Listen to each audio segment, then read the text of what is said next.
Empaths, welcome back to my channel and back to Healing Conversations. This week, we're talking to the amazing Shelley Poovey of Body Attune, my mentor, one of my amazing mentors, someone I learned a lot from.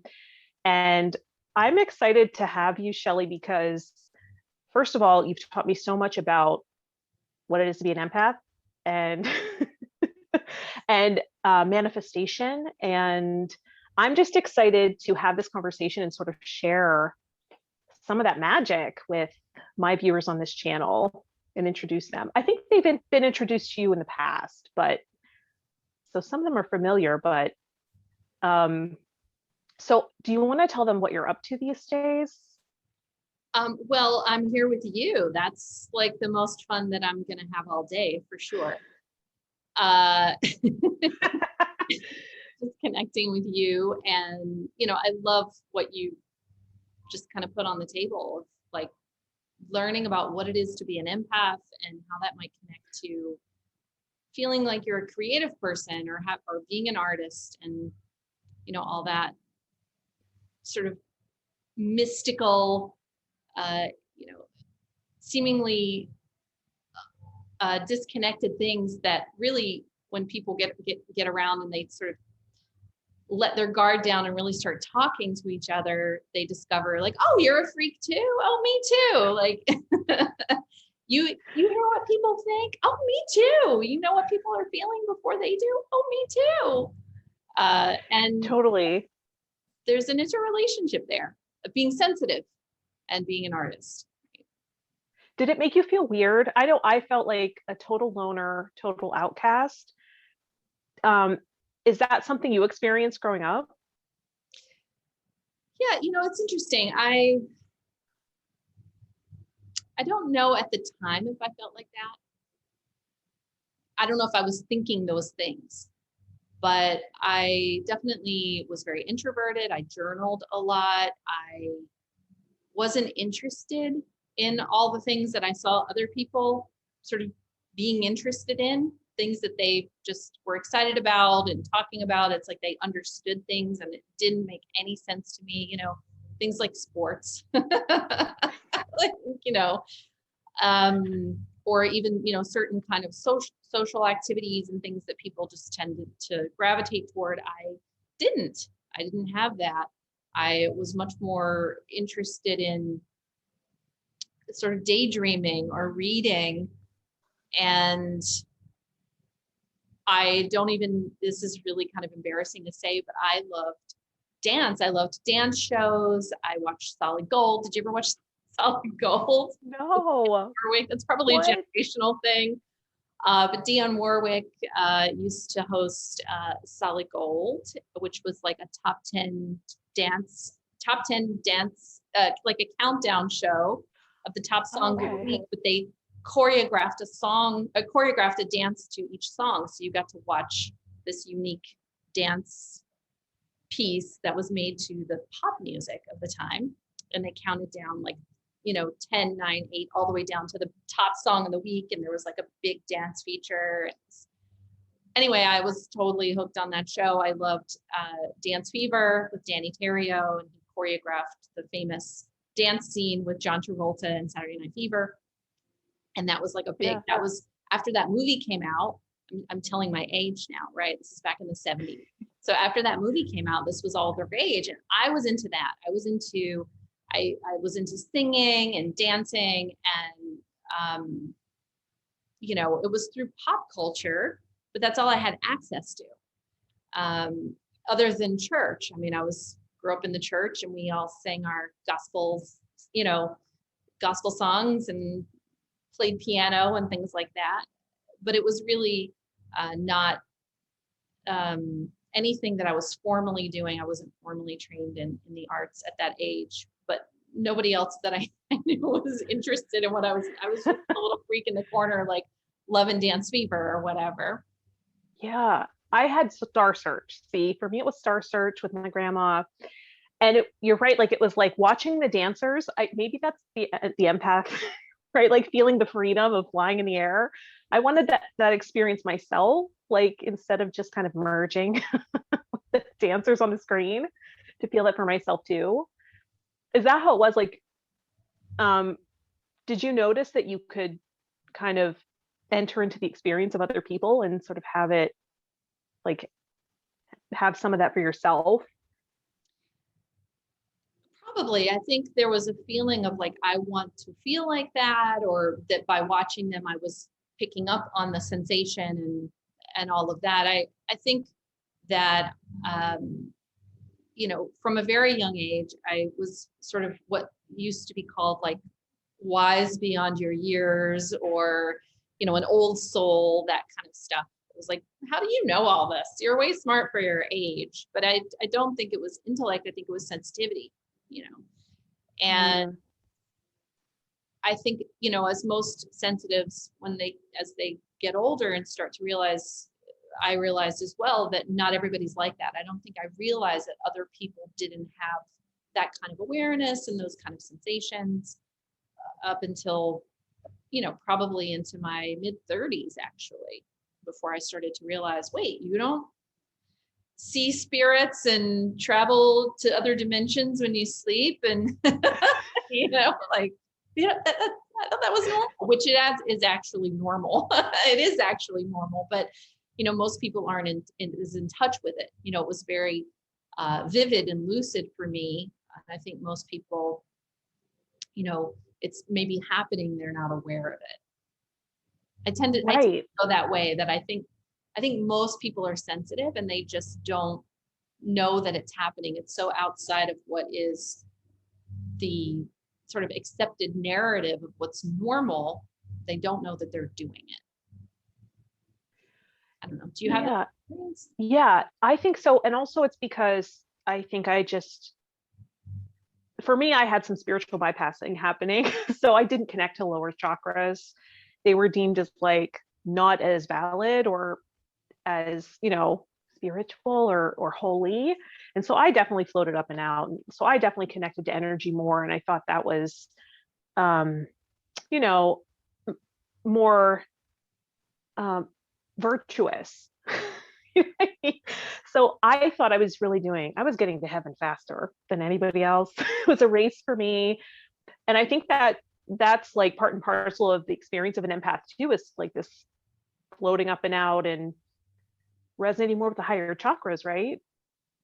Well, it's an interesting thing to think about. I mean, I don't want to go too into like my technique. I can go way in me. I will talk for hours about the technical reasons why the chakras are reverse flowing and we're picking up on everybody's stuff. But, all of those things, I feel like part of, I guess, embracing the power, the superpower of the empath is to really be able to claim that sensitivity in the embodied place, right? Where it starts to be, there's not any part of you that you're denying or disassociating, right? Nothing wrong with a little, ascension activity. If you're, I think there are stages of development, I guess is what I'll say. There's stages of development where it's like, wow, I found this place that feels so good when I'm here. And maybe I just want to stay here and just not have to deal with, the other places that are a little more challenging, right? And I think of that as more of like a spiral evolution, like, oh, I'm going to spend time up here in my higher chakras and in my spiritual sense and connecting into universal consciousness, and just sort of, that's a mind-blowing thing when you start to feel that sense of interconnectedness. So yeah, the tendency to want to hang out in there where it feels good all the time makes sense. And then at some point, I think that natural evolution will occur where there's a desire to try to take that wisdom, those skills, the abilities, that awareness, and move it into those lower chakra areas and into more of the densities.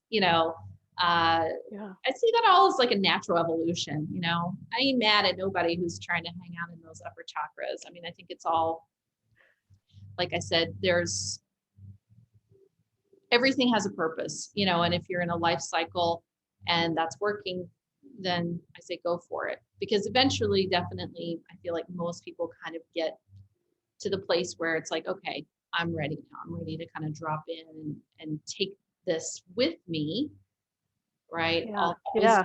applying it in the more challenging situations. And if you hadn't spent time hanging out up there, then maybe you wouldn't have accumulated the skills and the wisdom and the awareness to be able to do that. Right. And then eventually you're like, for me, I felt like, well, eventually I want some power to bring some of these visions down. Like, Right. Yeah, that's yeah. right. I think that, there comes to that place where you want to, I don't know, the word that I always think of is like apply it, like, I think it can really be this very expansive place of being like, wow, it's not all flat land. There is this expansive realm and I can expand into that and explore that and discover that. And all the work that happens during that phase is productive. It's productive. And then it's like, okay, now I want to see the results. Well, when you get to that place where you want to start seeing the results, you have to move it down. You have to move that energy into those lower chakras, and you have to move it into your lived life, in your actual relationships, in your job, in your home, what the spiritual airy fairy people might call like the mundane reality, is like really bringing it into that, into the lived experience is like the next stage of evolution. Yeah. And that is why like not all wisdom is medicine for every person, right? Like some of the biblical teachings about self-sacrifice and things weren't helpful for me because I was already kind of living there. I think like it's more helpful for me, the advice about self-love, self-care, learning about myself and self-discovery. And so I think that's why I had to learn not all wisdom is for everybody. Like don't latch onto every belief system. And that's why it's okay that there's maybe contradictions out there, because that's medicine for someone else, maybe not for me. Exactly. Yeah. And so did your path start with the arts? Did you connect with that first, or? Well, I have been writing, like I mentioned before, like I used to journal and write from the time I can remember. Maybe from the time I was like 7 or 8, I started journaling and writing. And I don't think I was writing fiction or poems or anything that you would call like works of art, but like expressing myself. Absolutely. I was just drawn to it. But I also I did have a spiritual upbringing where my family was very religious, and I was serious about it, so, I've evolved since then. I no longer consider myself to be like a religious person per se.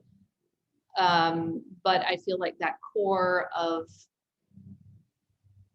the wonder and that sense of there's the realm beyond this realm, was sparked from that time. And I did play piano. I don't anymore. Don't ask me to play chopsticks. I can't play it. But when I was a kid, I learned to play by sight. I just watched other people play piano, and then I just picked it up and was playing and writing. And Wow. got a little bit of attention, a little tiny bit of attention as a writer at a young age, and just loved it and stayed with, I kept with writing up until my 20s. I apply it a little bit differently now, with my healing practice. But these are the kind of stories that I can't believe. I'm like, this is going to be on the internet. But the embarrassing stories. But when I was for me personally, I love the story. Like I said, I always loved dance. I didn't have any formal dance training at all, but was absolutely passionate about dancing. When I was in the 5th grade, they had one of those little exercise books. It's like, when I'm 21, I'll be in, like, draw a photo of who you are and what you're doing, and it was a photo of me in like a convertible with my hair flapping in the wind. And I'm like, I'm on my way to the dance studio in LA, like I always kind of had that, like vision for myself. even though it was in a little kid's mind, it's like, it's an imaginary thing, but it was always there.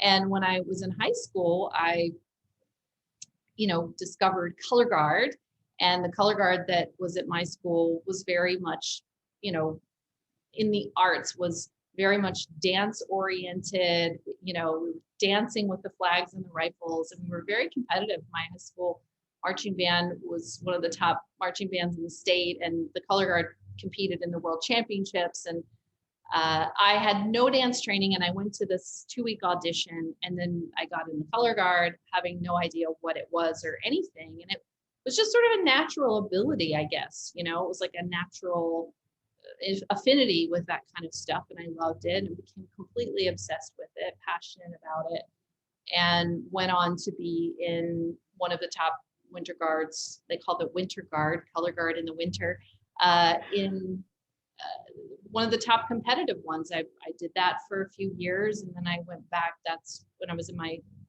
late teens, early 20s. And then I went back to college, and a friend of mine, very like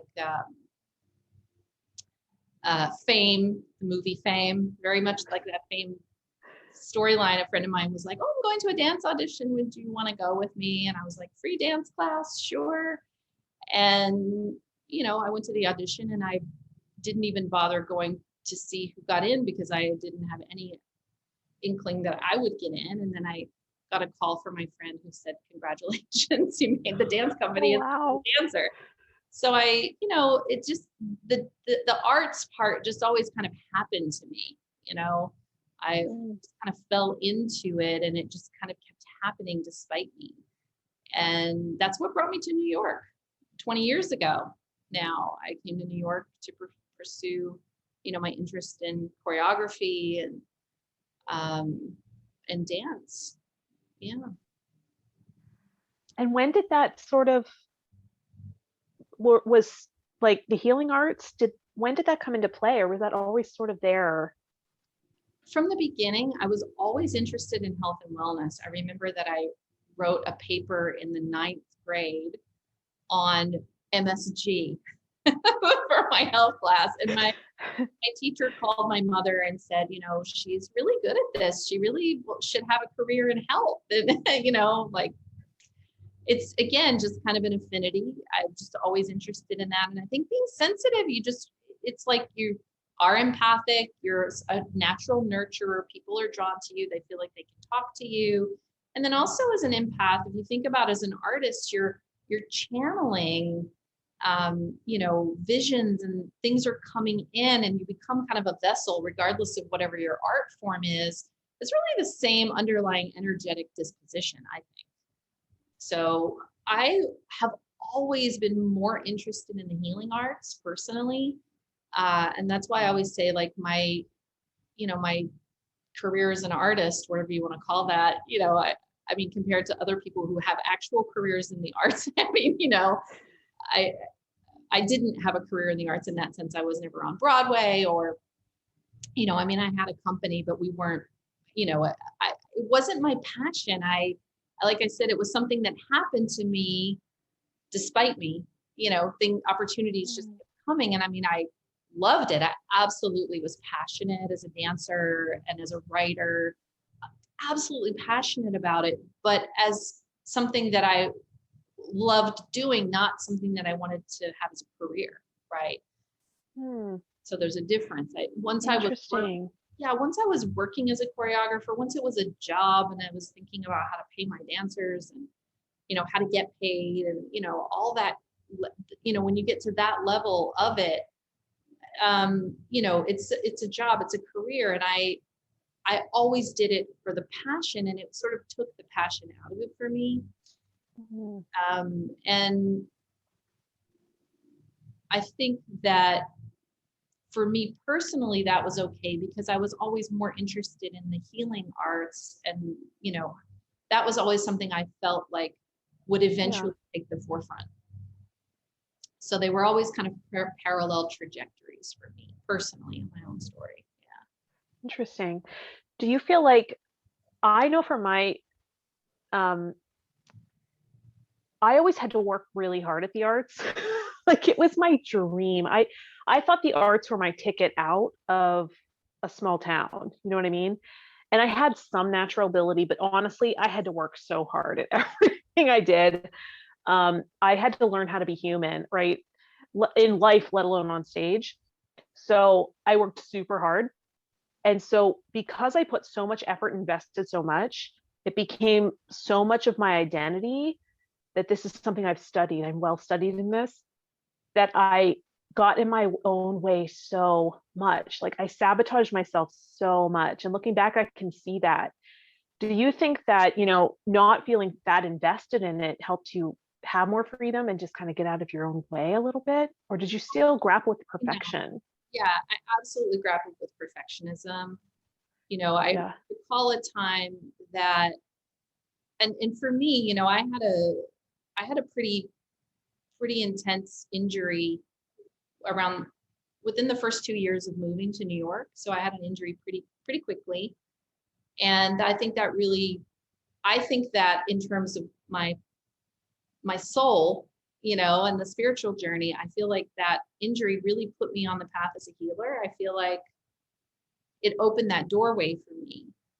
It didn't, and that injury also didn't close the door as an artist. I still went on for 10 years to do projects and create my own work and be in other people's work and things like that.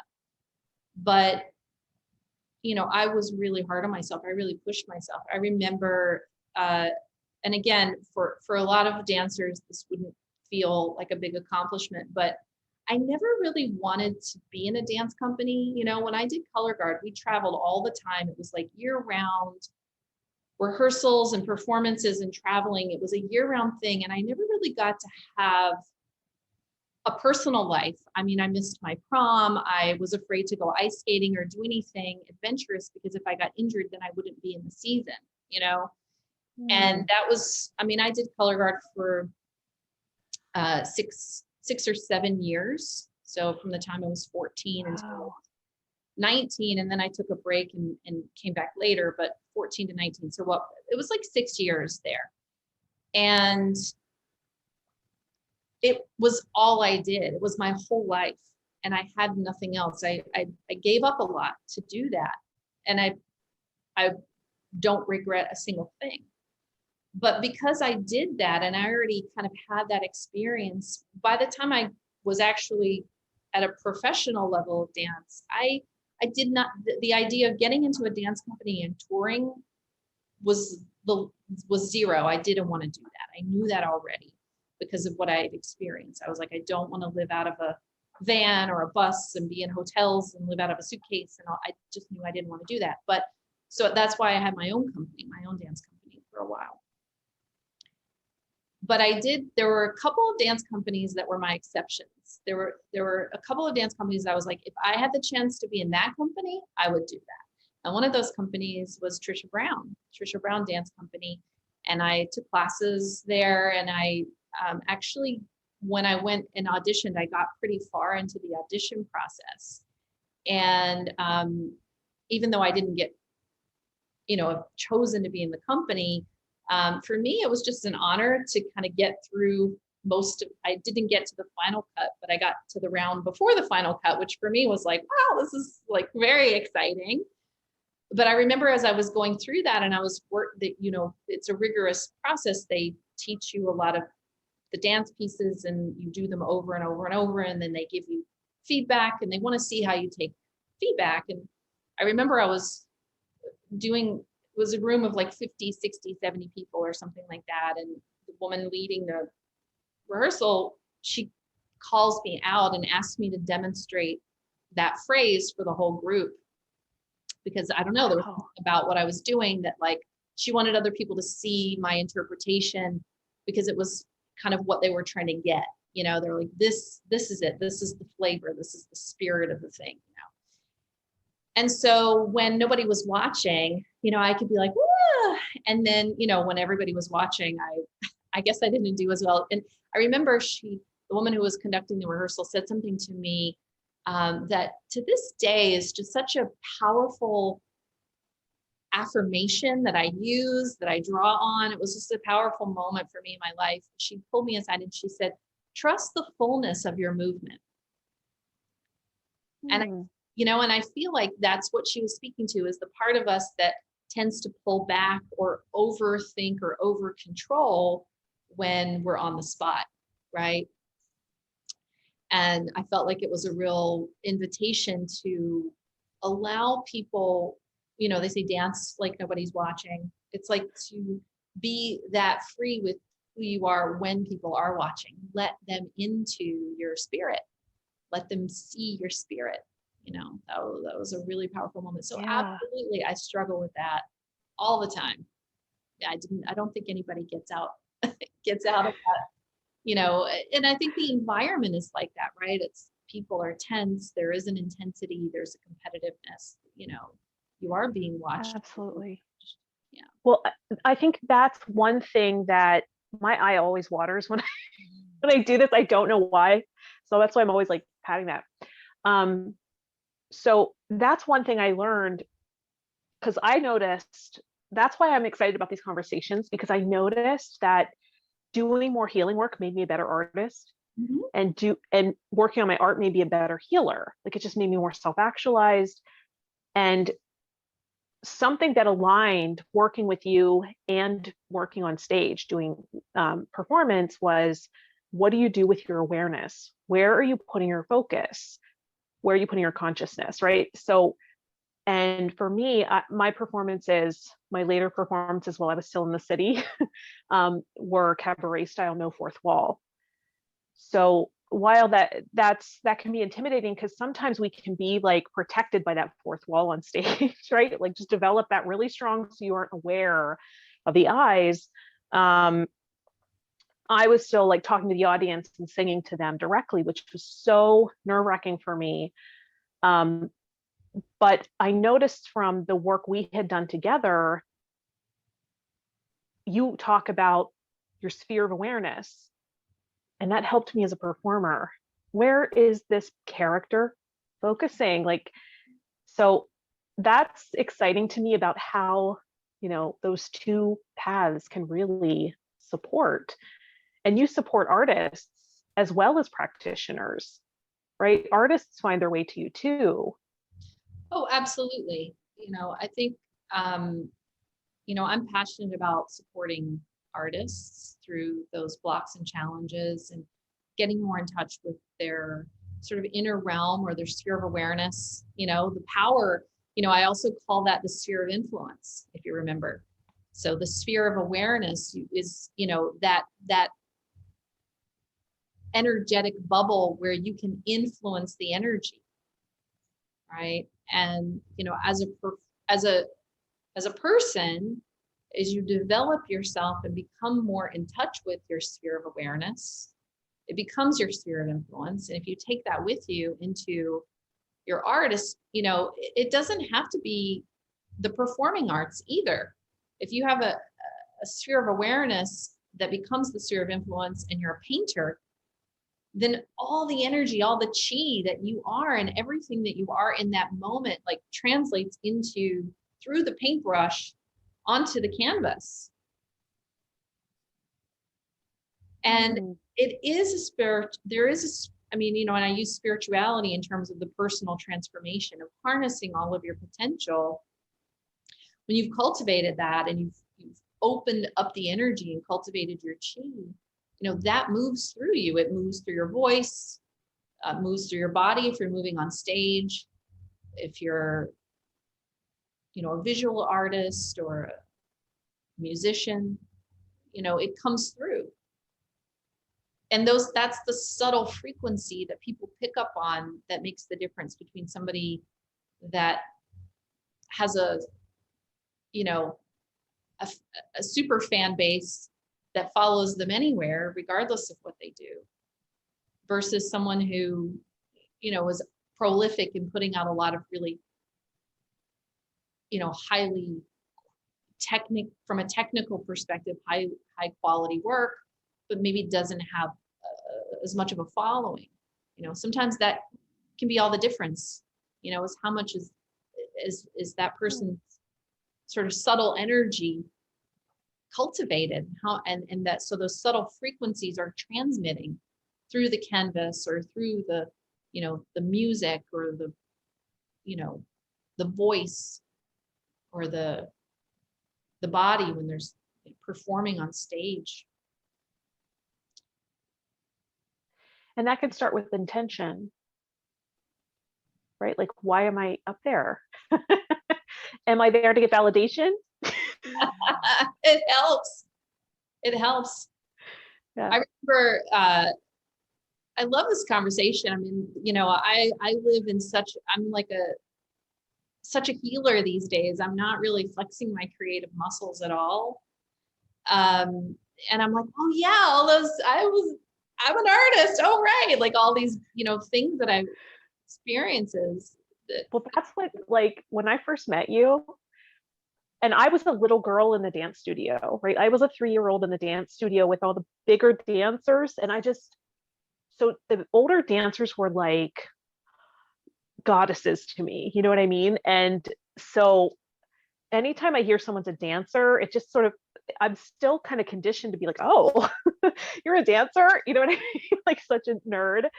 But when we first met, and I learned that, I don't even know how that came up in conversation, but I was like, I have a sort of a dancer spirit too, like kind of downplaying, because I felt like I worked really hard, but sometimes it just that hard work and effort doesn't really make a dancer sometimes. And unfortunately, it didn't work out for me. But yeah, when I first met you and I learned you were a dancer, I was just like, oh my God, like that lit me up so much. That made me feel connected, you know? Yeah.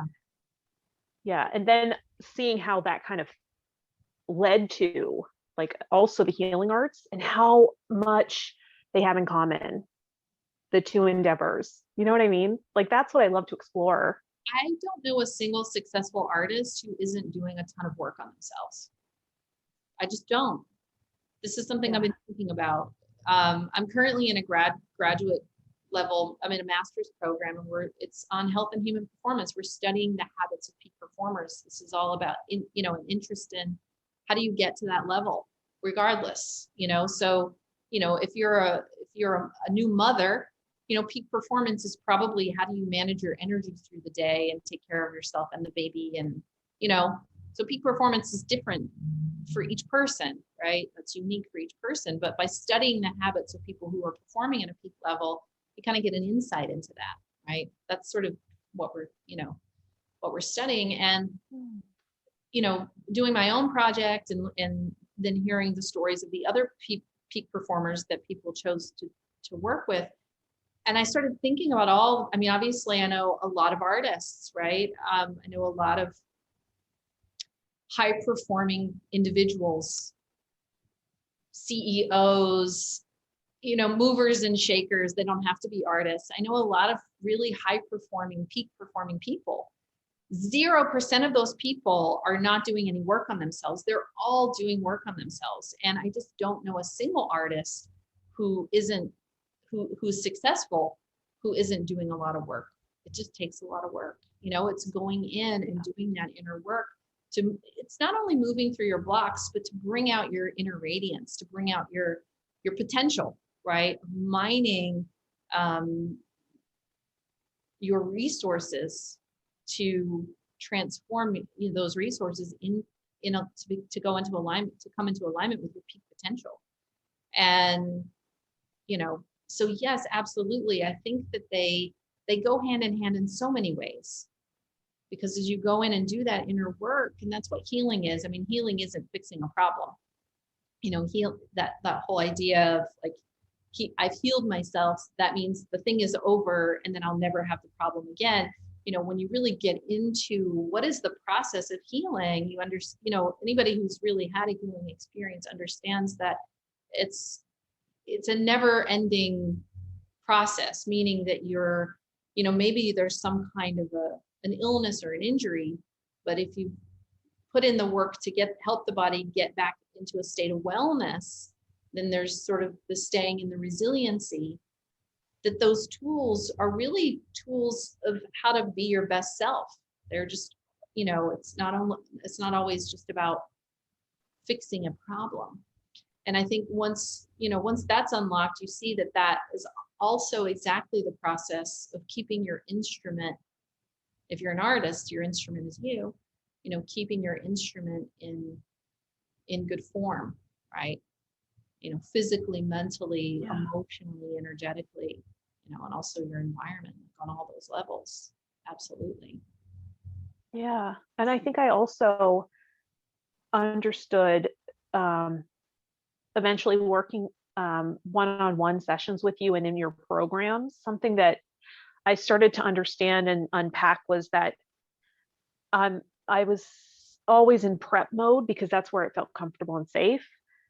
And you're the one that sort of illuminated for me that the rehearsals aren't going to prepare you right for the 8-show week. You got to get that in your nervous system. Like that's how you become seasoned. And it was more like we were talking about that as healers, right? Like me doing trainings and learning new modalities, that's not going to put it in my nervous system to have full day of clients. So I started to unpack that with you and understand that that's probably due to something I need to look at, some trauma that maybe I haven't quite come to grips with, or that I'm not aware of yet, that there's a reason I'm staying there. And that sometimes it's not that you don't know enough or that you're not competent enough or don't have enough skills. Sometimes it's that, well, let's get to the part of you that feels confident enough to get out there, and let's enhance that, and give that more energy. Yeah, I think so. I think that the what you were saying about how hard it was, training as an artist, and those two tie together. I think the catchphrase that everybody loves is like perfectionism, right? It's like, I have to be perfect before, and there's no such thing as perfection. I mean, I was just kind of giving that analogy as someone who's like technically very highly skilled can put out a product or a piece of work and it doesn't speak. There's no chi in it, there's no energy. Yeah. And sometimes there's happy accidents or the things that are in the lived experience that really break open dimensions that really speak to people, that really touch people and affect people. And whether that means stepping into the mess of a session with a person where it's like you could have 12 PhDs and then a person comes in and whatever's going on for that person, you just feel like I don't know anything to help this person. Well, that's the breakthrough, because healing doesn't happen in the place of the known, it happens in the place of the unknown. Something that is unformed or unseen wants to be formed or seen. So if you already know what the thing is, you've already missed it. It's the Heisenberg uncertainty principle, like the more you know about the location, the less you know about velocity. I mean, we're quantum. We operate under those same principles of physics. And when the body is in a certain state that is not optimal and it's trying to move to a state that's more optimal, it has to move through that place of not knowing. It just has to. And I think as an artist, you can prepare, but when you step on stage, you maybe memorized your lines, or if you're a Broadway performer and you're like a musical theater performer, maybe you've learned all your steps, you've taken all your Fosse classes, you spent your time at Broadway Dance Center, you did all the things, but so did everybody else, right? Like there's just like hundreds and hundreds or thousands and thousands of people who are also taking those classes. But like, what makes you the person that really touches people when you're doing those steps, when you're on stage, when you're singing those lines, right? Like that's you, that's your essence. And, a lot of that is in that place of the ineffable. It's the unknown that comes to life inside of that. And being able to be, in that sphere of awareness and that sphere of influence, right? Where it's like, I am all that I am known and also all that I am unknown.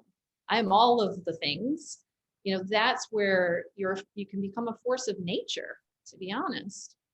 And that really, you know, affects people. I really went off there. That's really exciting. I mean, I could listen to you talk all day. I feel like those are things, something that recently came to me, because I'm currently in your Business Alchemy Master's program, privileged to be a part of that.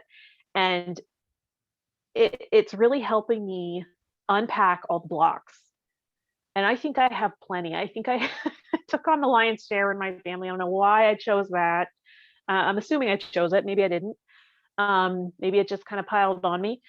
But something that came in this week is that I associate being compensated with having put in a lot of effort.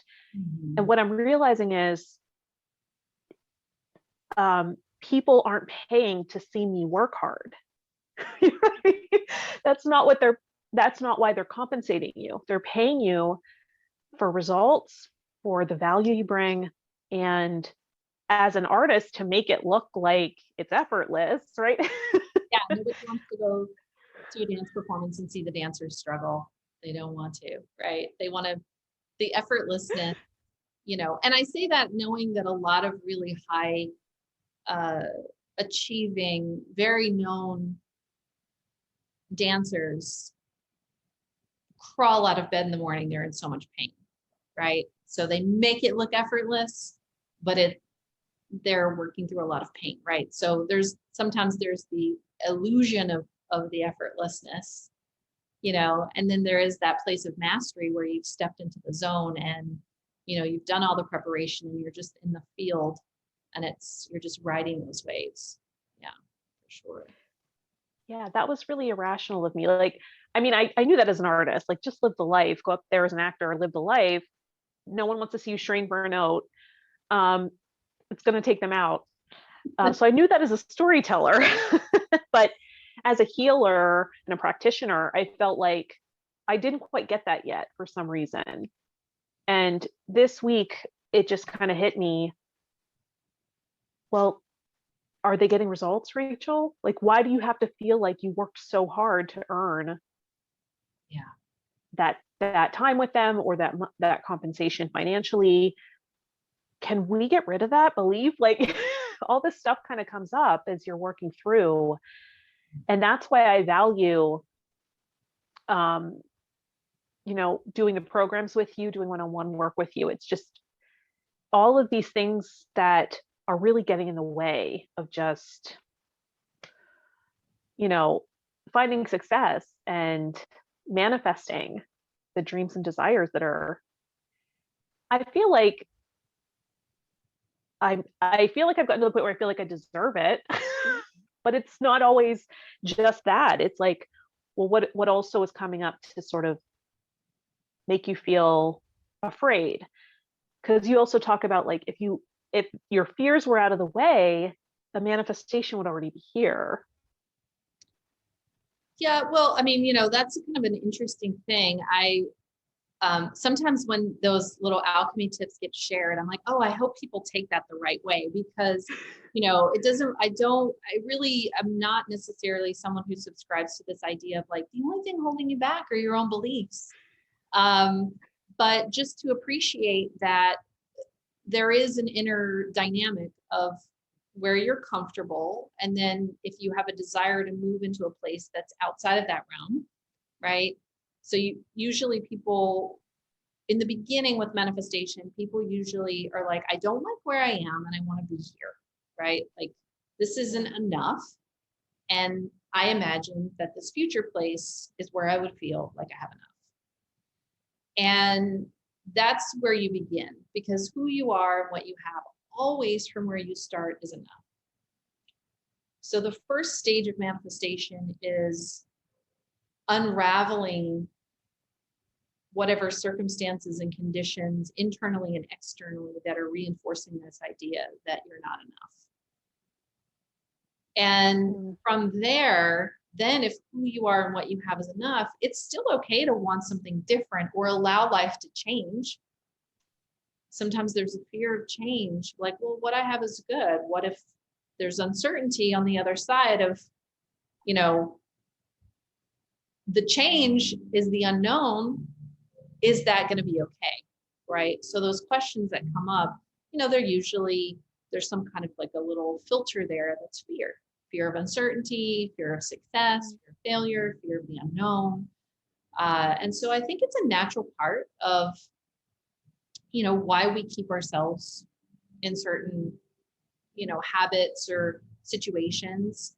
And really, ultimately, with the process that we go through with alchemy and manifestation, and why I'm excited about the work and why I love teaching the work, is really as you go through the process, you're just gaining the skills of being able to become self-aware and engage with all the dimensions of yourself.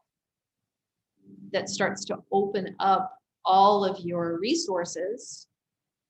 Once that's going, it's just an ongoing process of being like, oh, that's my fear. Oh, that, you know, like it just becomes like one of many things. It's no longer like this big wall, you know. And sometimes, you know, it takes being with somebody who kind of walks you through those steps and takes you through the experience so you feel safe facing the fear. That's why I like to do the programs in groups, you know, because if it's just the two of us going through and you're trying to go through this ring of fire and face your fear, and I'm like, you can do it, it's okay, you know, and to be like, oh, you're just saying that, you know, those things, you know, it becomes, you know, my word against yours. You're like, no, I'm safe here. I'm like, you can do this. And, you know, but in a group environment, things are coming up for you. And then somebody else shares that. And you're like, oh my God, I'm not alone. Like, this is a natural part of the process. There's nothing wrong with me for having these fears come up or having these blocks come up. It's totally natural. It's a total, there's no way to go through this without having that. And I know that because I can see how the process is working through other people, you know, so seeing that mirrored is a real key piece to opening up the belief that it's okay to face the fear, that it's okay to admit that the fear is there, and even acknowledge it sometimes. And, you know, I think that really, you know, with the programs that I guide people through, I call it, you know, becoming a, you know, gaining self-mastery is learning to be with the parts of you that aren't perfect, and that perfectionism really has nothing to do with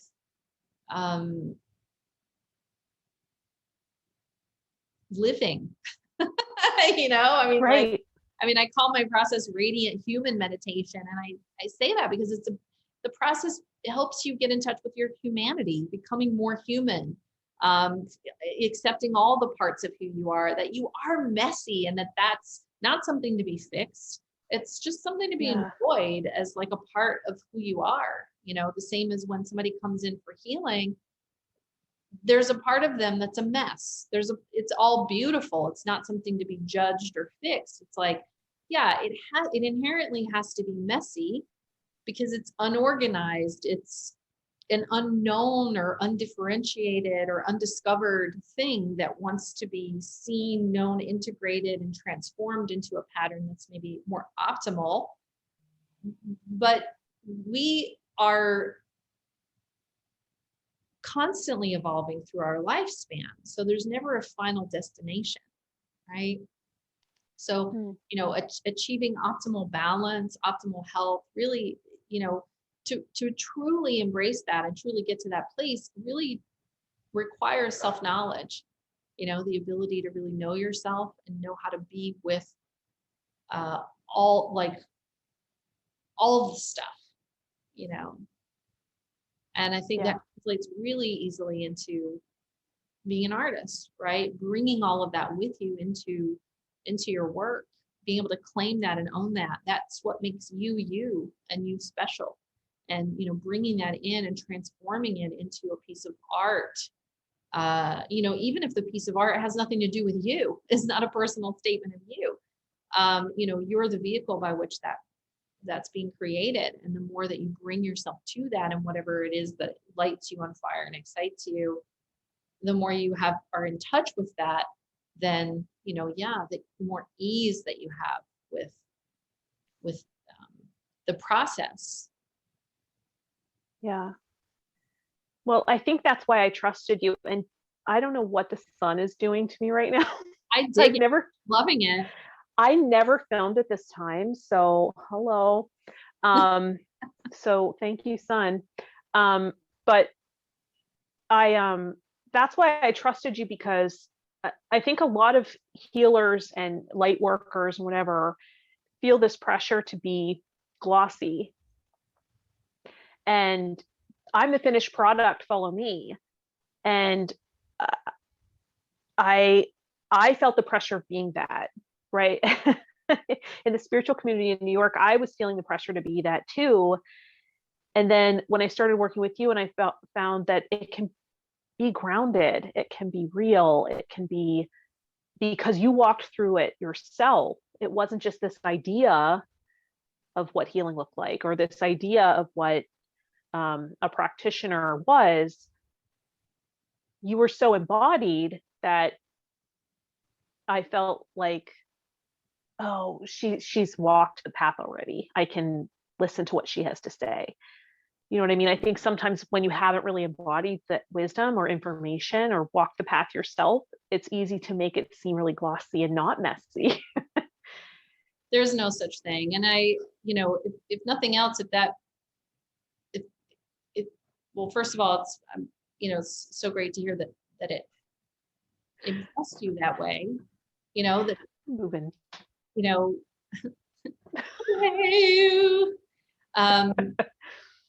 But in a way that maybe invited you deeper into your own truth, into your own lived experience. One of my favorite stories is this person, Tom Brown Jr. He was taught tracking Native American. He was taught by a Native American tracking skills. So he'd go into the woods with a knife and be there for months at a time and be able to survive, And so he wrote a lot of books that really influenced me a lot. And one of those books was called The Vision, and it was a book about his vision quest. And he was sent on a vision quest, and there's sort of the idea of the vision quest is very romantic. Oh, I'm going and I'm getting my vision. I'm going to go and fast and pray and do my rituals, and then the spirit guides will show themselves, and I will get my vision of my path. And it sounds amazing, right? But you probably have this very romantic vision of that. And the story is the story of his vision quest. And he tried to have the idea of the vision quest, but what his real vision quest came when he was in a trash dump in New Jersey, sitting on top of a roof of a car that was in a trash dump. It was probably 100 degrees outside. It was climbing up this big pile of trash, running from these dogs that were attack dogs. And, he's up there, he's got heat exhaustion, he's nauseous, all these horrible things. And then that's when he has his vision, So there's the idea and there's the reality, and not that everybody's vision quest has to be that dramatic or anything like that, or that anybody's path to healing has to be that dramatic, but that, letting go of expectations really opens up a lot of possibilities for what's real and true for you. And there's only one Rachel Schaefer. Thank God. She's so special. Beautiful, and oh my God, your voice it's like you have an angelic voice. I mean, I could listen to you. I'm just so moved by you when you sing. And there's only one you, and whatever your unique path. I mean, if I played any role at all in opening you up to that, I mean, I just feel so blessed, Oh, thank you. Yeah, you definitely did. And I have my sights set next on your practitioner development training. That starts, I believe, April 25th. It does. Anyone might be interested. Yeah. I'm excited for what's in store for that. That's exactly what we're going to be doing in the program, is really working with the unknown, how to feel comfortable being in the unknown and allowing the unknown, actually knowing the unknown in a way, like letting the unknown be a part of who you are. And so, meditation is just one of those things that people are always telling me, like, I'm no good at meditation. Every time I sit down, I get distracted or I fall asleep or, all these things. And it cracks me up because it's sort of, the implication is that somehow a good meditator sits down and just feels the meditation and does everything right. And it's kind of speaking to what we're talking about with perfectionism, and learning how to be with yourself, really learning how to just sit with yourself and be with yourself. And I promise that the training is not just me telling you that for 6 months. We're actually exploring experientially different meditation techniques that open up that path to be able to just be able to sit with yourself and all the parts that are, expanding your own awareness of who you are and through meditation, the subtle body and the subtle energy body and, working with meditation practice, to open that up, and then also learning how to guide other people through that. And these are things that you can apply. You'll by the end of the 6 months, you'll be able to teach the meditation for sure. But, even if you're not interested in teaching meditation straight out, it's, really more of developing the ability to just be with the wholeness of who you are and to hold space for others. And that can be applied regardless. If you're an artist, absolutely. If you're, in any kind of a therapeutic role, whether you're a body worker or a movement teacher, a yoga teacher, if you do energy healing, I work with a lot of people who work professionally as intuitives, learning how to guide people into the experience of the unknown for themselves, and then to be able to hold space for them while they have an experience, and then how to be able to communicate what you see and experience in a way that is, safe for the person, is maybe, kind of going back to what you're saying, like getting results with, how do you hold space in a way that really helps people have those aha moments, and get those shifts that they really need. We're going to be working with all of that. There'll be a little bit of like science of meditation, science of intuition. We'll be working with, the anatomy and physiology of why meditation works and some of the techniques we'll be doing. And then we'll be spending a lot of time studying the subtle body, and really exploring the subtle aspects of who we are, and maybe holding space to know that more and bring that into the space of self-mastery. I'm so excited. Me too. I'm really excited that you're thinking of joining. Yeah. And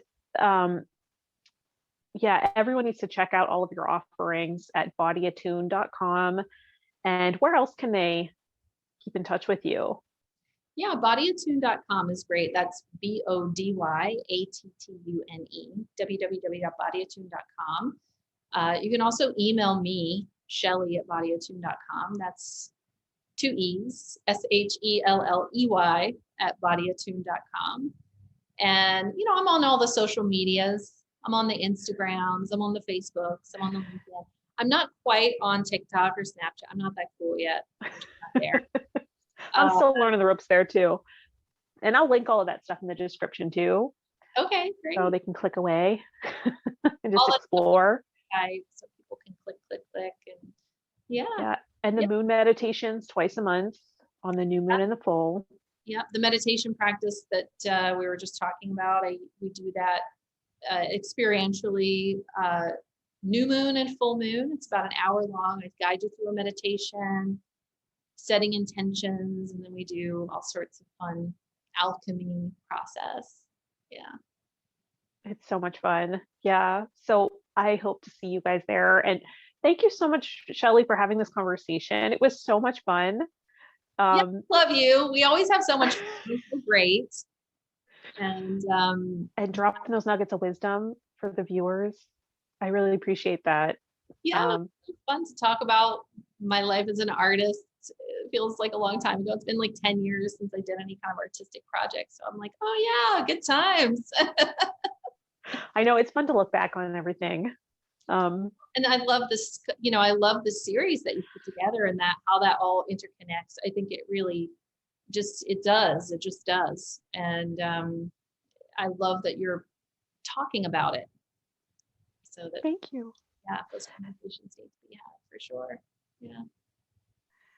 Well, if you guys have any questions for Shelley, put them in the comments or reach out to her personally.